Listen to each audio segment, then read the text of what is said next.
we hit a little bit of a rough patch, and the first thing we want to start doing is start pointing the fingers at guys and leaking stuff to the media.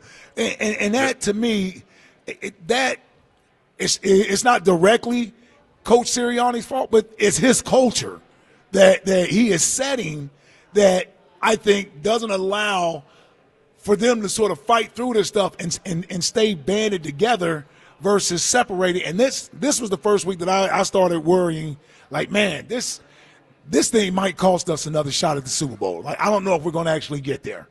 Like, I don't know if we're actually going to get there just because I don't know if they believe they are a championship caliber team.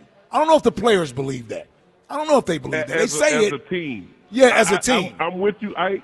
Individually, I think some players kind of have that mentality, but now they're really starting to question. Yeah.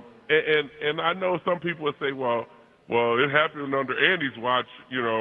Obviously they'll bring our names up with it, but right. It's just when you have the right pieces where you don't have to worry about that type of stuff. Yep. That's the main thing, and it's not Andy and the culture that he built, because we know how the culture is and what Andy was about. It's when you start bringing pieces in that the toxic talk starts to create a bad aura around the team. And so I'm glad you brought that up about Kansas City, because he's been going out, but what did he do?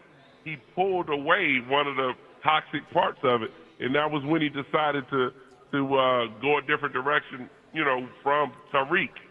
When he went away from the Tariq situation, everybody was saying what? They're not the same team, and Patrick's not going to be the same type of quarterback without Tariq. And they've been to multiple Super Bowls afterwards. Oh, yeah. So sometimes you may have to make that tough decision, and that's why I said this may be the last year for A.J. Brown. Oh, I would be shocked if it wasn't. Because of all of this. Yeah. But the wild part about it, and it never fails, is that now everybody's kind of talked about AJ, but what was the conversation last week that's now spilling over?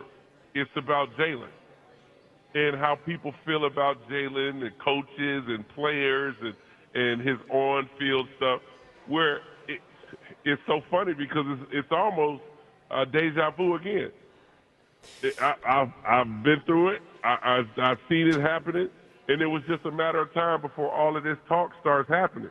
Because now, with that conversation last weekend, I wonder now with the loss, what does that look like going through this week?